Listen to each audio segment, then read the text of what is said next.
बिस्मिल्लाहिर्रहमानिर्रहीम। अल्हम्दुलिल्लाहि नहमदुहु व नस्तईनुहु व नस्तगफिरुहु व नु'मिनु बिही व नतवक्कलु अलैहि व नऊज़ु बिल्लाहि मिन शुरूरि अनफुसिना व मिन सय्यिआति अमालिना। मन यहदिहिल्लाहु फला मुदिल्ल लहु व मन युद्लिलहु फला हादिय लहु व नशहदु अन ला इलाहा इल्लल्लाहु वहदहु ला शरीका लहु व नशहदु अन्न सय्यदना व मौलाना मुहम्मदन अब्दुहु व रसूलुहु सल्लल्लाहु अलैहि व अला आलिहि व अस्हाबिहि व बारक व सल्लम तस्लीमन कसीरन कसीरा। अम्मा बाद फ़अऊज़ु बिल्लाहि मिनश शैतानिर रजीम। बिस्मिल्लाहिर रहमानिर रहीम। फ़अलम अन्नहु ला इलाहा इल्लल्लाह वस्तग़फिर लिज़ंबिका वलिल मुअमिनीन वल मुअमिनात वल्लाहु यअलमु मुतक़ल्लबकुम व मथवाकुम। सदक़ल्लाहुल अज़ीम। काबिल एहतराम भाइयों, दोस्त और बुज़ुर्गों, हर अमल के लिए दो बुनियादी शर्तें हैं, तीसरी शर्त नहीं है। हर अमल में आदमी दो चीज़ों का ख्याल रखे तो वो अमल अल्लाह के यहाँ काबिल कबूल हो जाएगा।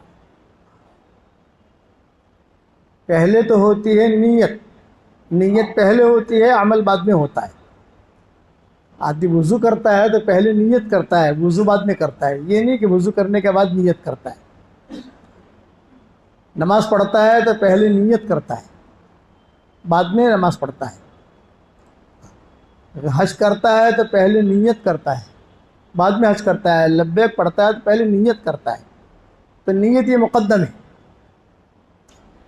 और नीयत में इखलास हो, दो चीज़ें हैं कि हर अमल में इस्तिक़ामत हो और इखलास हो, बस वो अमल कबूल हो जाता है।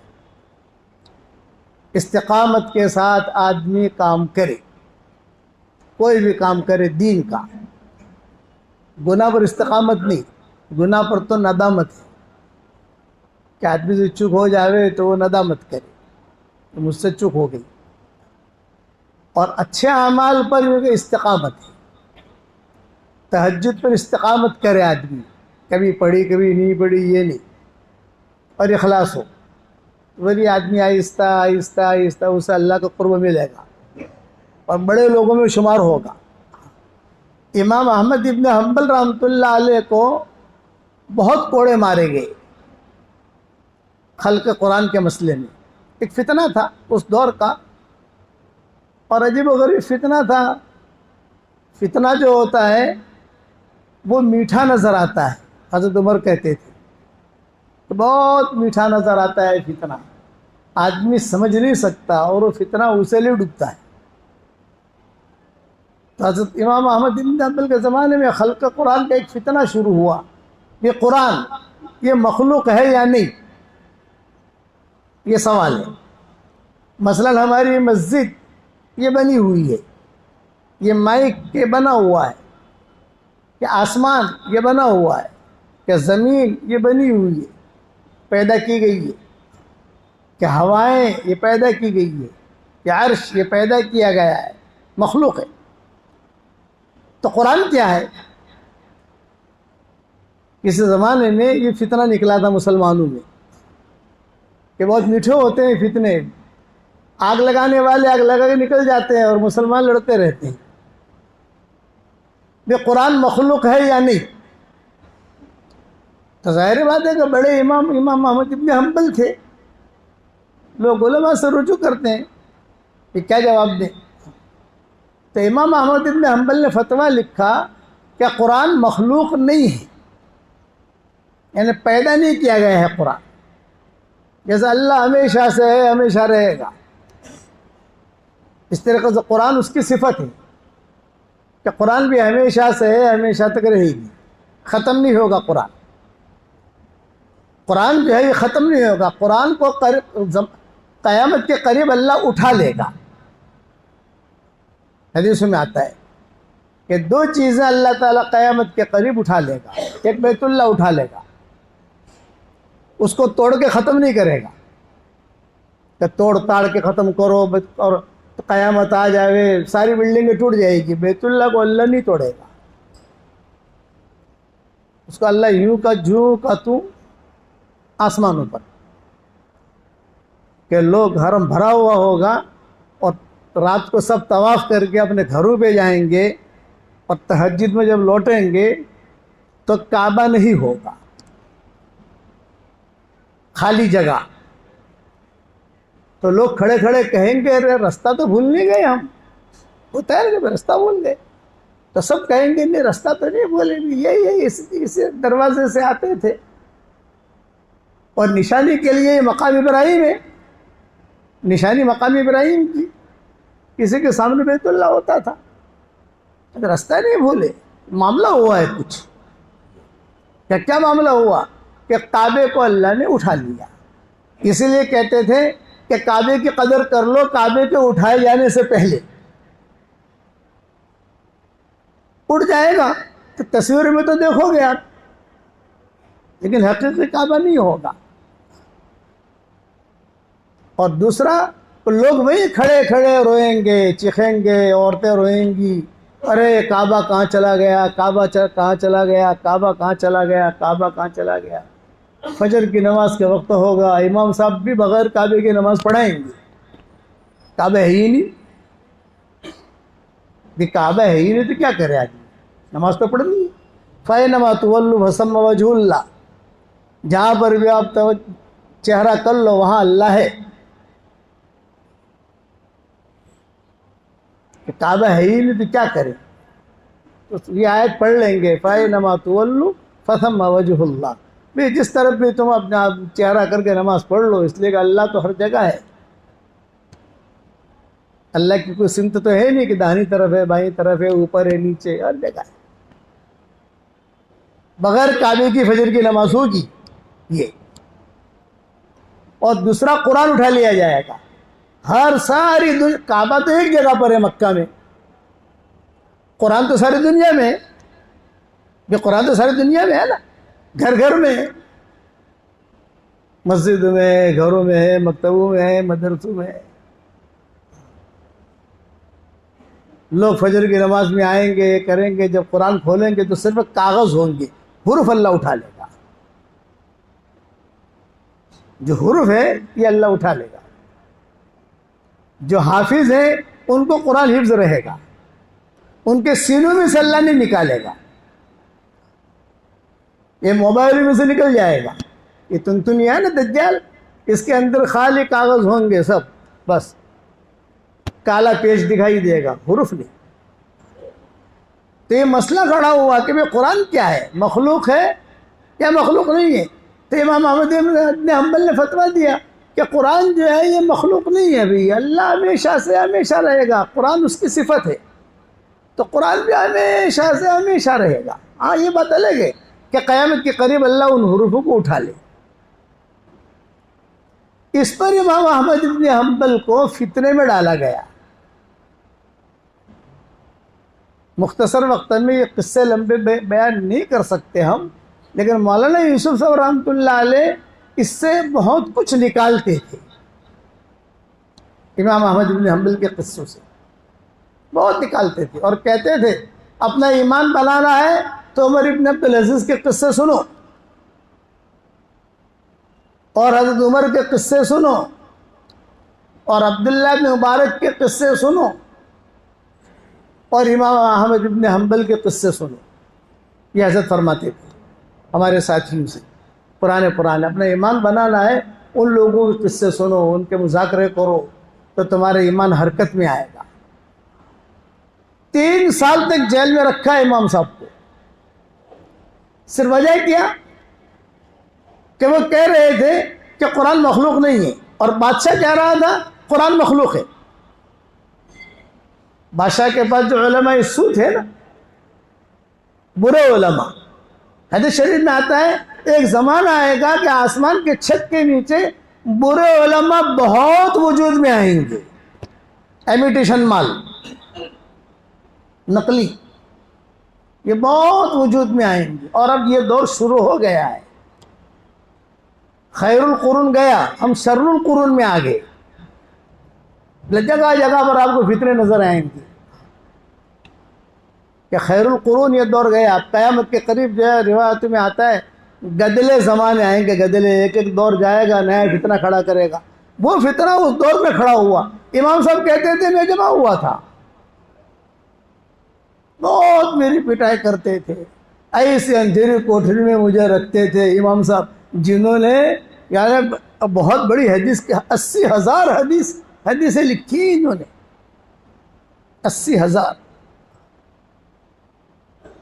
और इमाम साहब कहते थे कि मैं कभी भी इकरार नहीं कर सकता कि कुरान मखलूक है, कुरान पैदा नहीं किया गया है।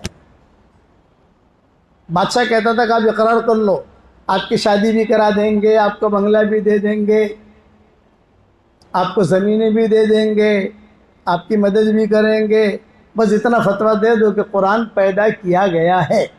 इमाम साहब कहते थे कि ये नहीं होगा। राय टपकाने वाले नहीं थे, इखलास था। तो कहते थे ऐसे मुझे अंधेरे कोठरी में रखते थे कि मैं मेरे हाथ पे भी नहीं देख सकता था। और रोज़ाना जो है सारे बगदाद वालों को जमा करते थे। एक टाइम पर सारे बगदाद के मर्द और औरतें मैदान में जमा होती थी और मुझे ले जाया जाता था और सबके सामने कोड़े मारे जाते थे।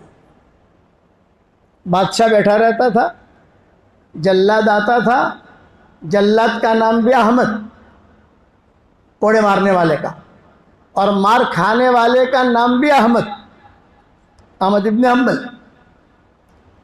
तो बादशाह कहता अहमद, ओ अहमद, अहमद से पूछ, सबके सामने। अहमद यानी जल्लाद को कहता था, अहमद, अहमद से पूछ। और इमाम साहब की तरफ मुतवज्जो होकर कहता अहमद जवाब दे अहमद को। बादशाह बैठा रहता था। तो मारने वाला पूछता था कि अहमद इब्न हम्बल आप इकरार कर लो कि कुरान जो है ये मखलूक है, तो मैं बादशाह के अज़ाब से बचा लूँगा। अहमद इब्न हम्बल जवाब देते ए अहमद तू इकरार कर ले कि कुरान मखलूक नहीं है, तो मैं तुझको अहकमुल हाकिमीन के अज़ाब से बचा लूँगा, अल्लाह के अज़ाब से बचा लूँगा। ये इमाम साहब जवाब देते थे।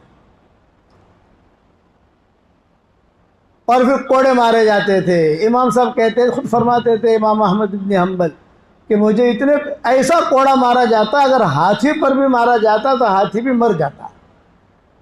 जोर से कोड़ा मारते, जोर से, खून खून इमाम साहब हो जाते, पूरे कपड़े खून खून। वो बादशाह जो है वो बैठा हुआ जो है वो हंसता रहता है, देखो कैसा अजाब दे रहे हैं इनको। और उसी वक्त में जोहर की नमाज के वक्त होता तो इमाम साहब उन्हीं कपड़ों में जोहर की नमाज पढ़ लेते सबके सामने। मैं मुसाफिर हूँ, 2 रकात पढ़नी है, चनाजा सबके सामने अल्लाह अकबर करके इमाम साहब नमाज पढ़ते। तो लोग पूछते कि आपकी नमाज कैसे होगी, आपके कपड़े खून खून, आपका बदन खून खून। तो इमाम अहमद इब्न हम्बल जवाब देते, मैं हज़रत उमर का रूहानी बेटा हूँ।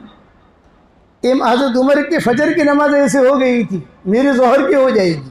फ़र्क इतना है कि उन्होंने फजर पढ़ी थी, इस हालत में नेज़ा जब मारा गया तो खून खून की हालत में, मैं जोहर पढ़ रहा हूँ। इमाम अहमद इब्न हम्बल, जब इनका इंतकाल का वक्त करीब आया इमाम अहमद इब्न हम्बल का, अच्छा रोज़ाना ये मामला होता था, तो इमाम साहब इतने थक गए थे इसलिए कि हड्डियाँ टूट गई, बुखार, ज़ख्म गहरे हो गए। तो इमाम साहब फरमाते थे मेरे दिल में एक मरतबा ये बात आई, सिर्फ ख्याल आया कि चलो भी इतनी मैंने मार खाई है, रोज़ाना मार खा रहा हूँ, अभी 24 घंटा गुजरने में वक्त तो लगता नहीं है, फिर जो है ले जाएंगे मुझे मारेंगे। तो अम्मार इब्न यासिर की हदीसें, कुरान की आयतें, इल्ला मन उकरिहा व क़ल्बुहु मुतमइन्नुन बिल ईमान, ये आयतें मेरे सामने आई। हाफिज तो थे ही, आलिम भी थे, मुफ्ती भी थे, मुहद्दिस भी थे। ये आयत मेरे सामने आई, मेरे दिल में इतना ख्याल आया, आज इसके सामने ज़ुबान से तो इकरार कर लूँ ताकि ये अज़ाब से तो बच जाऊँ। दिल में तो मेरा ईमान है। ये इनके दिल में ख्याल आया। पुलिस वाले ले जा रहे थे उनको मारने के लिए भाई जल्लाद के पास। जब ख्याल आया, ख्याल आते ही एक बहुत बड़ा डाकू था उस जमाने में, उसका नाम था अबुल हैसम। वांटेड आदमी था, वांटेड, अबुल हैसम। वो भागा भागा आया मजमे में से, और मजमे में से भागता हुआ आकर कहा, मैं एक बात करना चाहता हूँ इमाम साहब आपसे। इमाम साहब ने कहा, भी कहो। तो पुलिस वालों के सामने कहा, ये कहा कि पुलिस वालों ने मुझे बहुत मारा है, जेल में मैं भी रहा हूं, डाकू था वो, लेकिन जब भी मैं जेल से छूटा हूं तो डाका डालने गया हूं, घर पर नहीं गया। जेल से छूटकर आदमी घर आता है ना, मैं घर नहीं गया, जेल से निकलते ही डाका डालने गया हूं मैं, और बड़ा डाका डाला है, पहले जो डाला था उससे बड़ा। तो मैं बातिल पर जमा हुआ हूं, आपको इतनी दावत देता हूं कि आप हक पर जमे रहना। आपको इतनी दावत देता हूं, समझाता हूं कि आप, ये डाकुओं ने इमाम साहब को कहा। तो इमाम साहब को जो ख्याल, तो ख्याल बदल गया उनका, इसलिए दुआ मांगते थे, रहिम अल्लाह अबुल हैसम, अबुल हैसम पर अल्लाह रहम करे, उसकी नसीहत ने मुझे जमा दिया, कदम मेरे जमा दिए, वरना मेरे कदम उखड़ रहे थे। जब मेरे उसका इंतकाल इमाम साहब की हयाती में ही हुआ, अहमद इब्न हंबल के ज़माने में। तो इमाम अहमद इब्न हंबल जनाजे की नमाज पढ़ाने के लिए चले गए, तो सारे बगदाद ने कहा, इतना बड़ा डाकू, इतना बड़ा खराब आदमी, और आप जनाजे की नमाज पढ़ाने आए। बोले बगदाद वालों के लिए खराब है, मेरा उस्ताद है, कि बगदाद वालों के लिए खराब है कि डाके बहुत डाले हैं, बहुत मारा है लोगों, लेकिन मेरा उस्ताद है, उसने मुझे नसीहत की थी, उस नसीहत की वजह से मैं जमा रहा, वरना मैं भी दाएं बाएं हो जाता। अब इमाम अहमद इब्न हंबल का इंतकाल का वक्त करीब आया, 1 घंटा बाकी है इमाम साहब के इंतकाल का, 1 घंटा। और वो अहमद जो था ना, जल्लाद जो कोड़े मारता था, पता चला कि इमाम साहब का इंतकाल का वक्त करीब है, तो वो जो आया और दरवाज़ा खटखटाया। उलमा ने लिखा है 1 घंटे के बाद इमाम साहब का इंतकाल हो गया। दरवाज़ा खटखटाया तो इमाम अहमद इब्न हंबल के बेटे ने दरवाज़ा खोला। हाँ भी, क्यों आए हो? बोले मैं अहमद हूँ। सब जानते थे कि ये कोड़ा मारता है, क्या फांसी देने वालों को लोग पहचानते हैं, कोड़े मारने वाले को लोग पहचानते हैं, डाकुओं को लोग पहचानते हैं। भाई यही था, ये कोड़े मारता था इमाम साहब को। अब तो इमाम साहब का इंतकाल का वक्त करीब आ गया। तो उसने पूछा बेटे ने, क्यों आए हो? बोले भाई मैंने ऐसा सुना है कि इमाम साहब सकरात में हैं और दुनिया से जाने का वक्त करीब है, मैं माफ़ी मांगने आया हूँ कि मैंने बहुत मारा है इमाम अहमद इब्न हंबल को, 3 साल तक मैंने कोड़े मारे। बादशाह का ऑर्डर था, नहीं मारता तो ड्यूटी जाती। बादशाह कहता जोर से मारो, आहिस्ता के मारो, कभी हाथ हल्का भी करता तो बादशाह बैठा बैठा इशारा करता, जोर से मारो, आहिस्ता क्यों मारा तुमने? मैं माफ़ी मांगने आया हूँ, मुझे माफ़ कर दो। बेटा आया अहमद इब्न हंबल के पास, तो अब्बा वो अहमद आया है। तो इमाम साहब जो सकरात में थे, अब अहमद इब्न हंबल, मन अहमद, अच्छा मन अहमद, कौन अहमद आया? बोले भाई जल्लाद जो आपको कोड़े मारता था। इमाम साहब ने कहा कि क्यों आए हो? कि आपसे माफ़ी मांगने के लिए। तो इमाम साहब ने जुमला कहा, कद आफो तो आनी, कद आफो तो मैंने माफ़ कर दिया, माफ़ कर दिया, माफ़ कर दिया। ला सबील अलैह, ये जुमला आता है अरबी में, ला सबील अलैह, उस पर कोई पकड़ नहीं है, मैंने माफ़ कर दिया। तो बेटे ने कहा, अब्बा इतना जल्दी माफ़ कर दिया? कितना 3 साल तक कितनी आपकी पिटाई की है उसने, 3 साल तक आपने इतना जल्दी माफ कर दिया उसको। तो इमाम साहब ने एक हदीस बयान की और इमाम साहब का इंतकाल हो गया। क्वालिटी वाले ये होते हैं। ये फरमाया हशर के मैदान में ऐलान करने वाला अल्लाह की तरफ से ऐलान करेगा, भाई किसी का मुझ पर हक है, मुझसे हक ले ले। अल्लाह ताला कहलवाएंगे कुछ लोग हैं मुझ पर कर्जा है, मैं चुकाने के लिए तैयार हूँ। कमन हूँ, कौन है वो? इनको वो लोग हैं कि जिन्होंने लोगों को अल्लाह के लिए माफ़ कर दिया हो। फमन आफा वासला फअजरुहु अलल्लाह, माफ़ कर दे, इधर उधर कर दे तो उसका अजर अल्लाह के ज़िम्मे है। तो मैं चाहता हूँ ये बदला मैं वहाँ से लूँ, अहमद से न लूँ।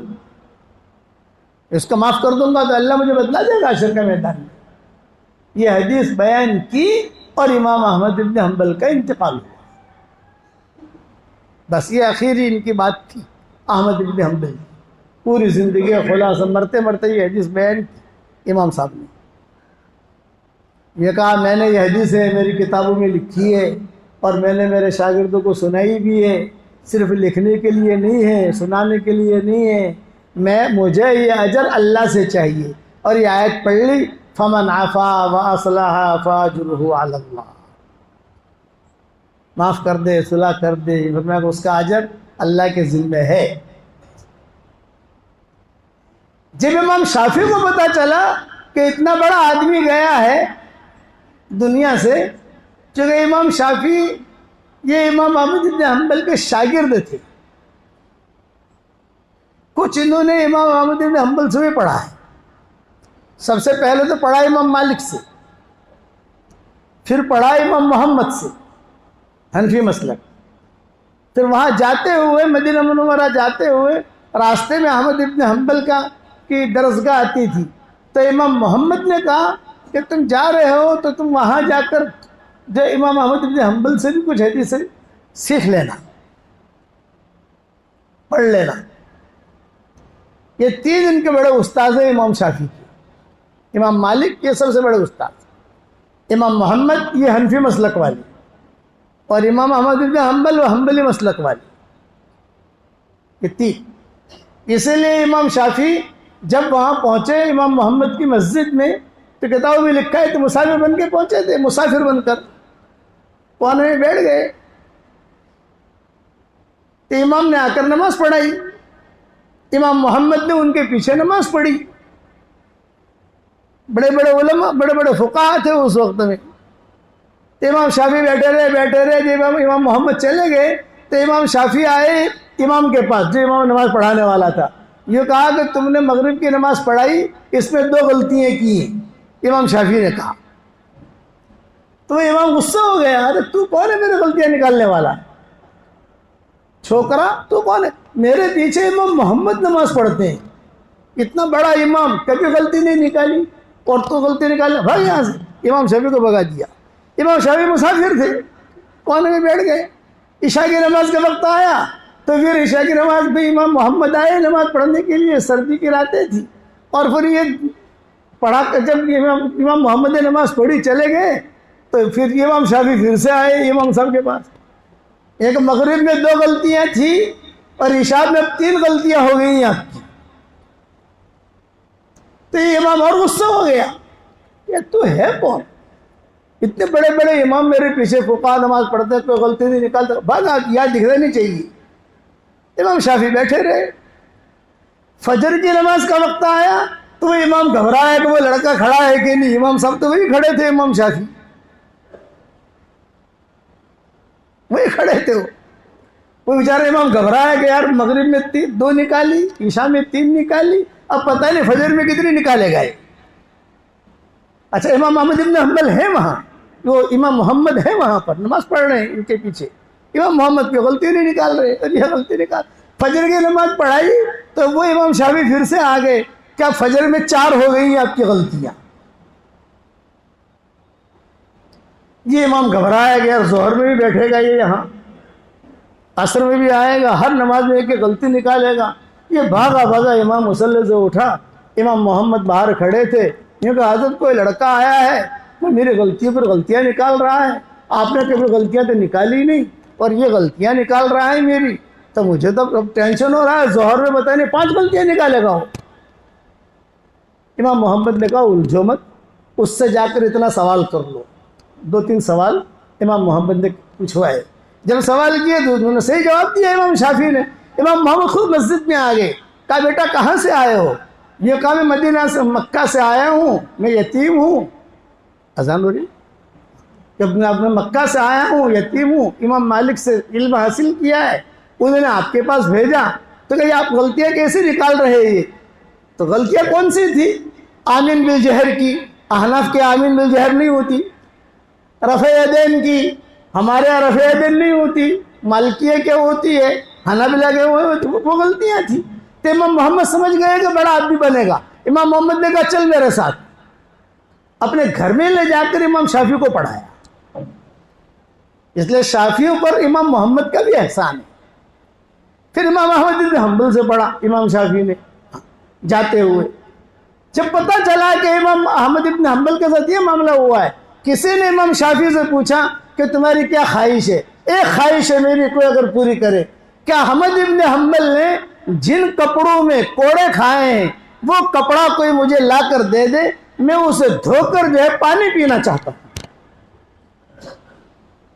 इमाम शाफी ने कहा कि जिन कपड़ों में कोड़े खाए हैं इमाम अहमद बिन हम्बल ने, वो कपड़ा कोई मुझे लाकर दे दे, मैं उनको धोऊं और उससे मैं पानी पीऊं ताकि मेरा ईमान मजबूत हो।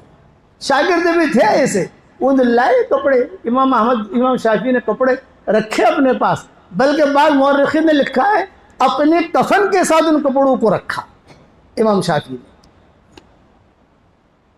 इसलिए याद रखना, क्वालिटी अपने अंदर पैदा करो। ये कि अपने अंदर आदमी क्वालिटी पैदा करे, तो क्वालिटी जो होती है वो अल्लाह को बहुत पसंद होती है, क्वांटिटी अल्लाह को पसंद नहीं होती। अल्लाह ताला हम सबको अमल करने की तौफीक अता फरमाए। फिर इमाम मोहम्मद ने, इमाम मालिक ने अपनी बेटियां भी पेश की इमाम शाफी पर। कमा रहे थे ना, इमाम मालिक की बेटियां तो बहुत थी मदीना में, इमाम मोहम्मद की बेटियां बहुत थी। ये तफसील इंशाअल्लाह अगर रहे आइंदा जुमा तो सुनाएंगे इंशाअल्लाह।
आप हमारी चैनल को सब्सक्राइब ज़रूर करें, लाइक करें, कमेंट करें, शेयर करें।